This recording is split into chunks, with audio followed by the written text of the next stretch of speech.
In this video, I'll put you through on how to remove page numbers from table of content in Word document. Maybe you transfer the file from one document that is a paper format to another one that you want to have as ebook format. I want to remove the page numbers that are listed in table of contents to just have only the major headings or the headings. Let's just get right into it. This is the book I'm working on. It's my book written by Godwin U. Mike. So I want to edit this because this is the ebook format. So I don't want it to have page numbers. Okay. So for you to edit table of contents so that it doesn't have page number again, what you need to do is by default you'll be on this home tab. Click on references. So once you click on references, click on this drop down table of contents.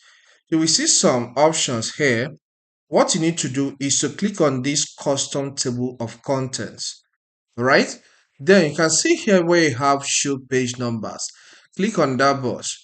All right, you will see now the page numbers are no longer selected. This one, right align page numbers, is no longer selected. It's no longer active actually because of this the selection I did here.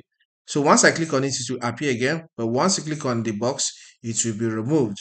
And the next step you need to take is to click on OK. All right, it will say replace this table of content. Click on yes.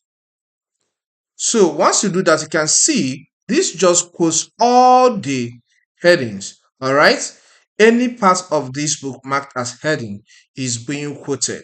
Okay, and the numbers, page numbers, are no longer there. If this content helps, consider subscribing to this channel. Here we cover a lot on tech. So subscribe to learn more. Leave a comment in the comment section and hit the like button. Thank you and see you some other time.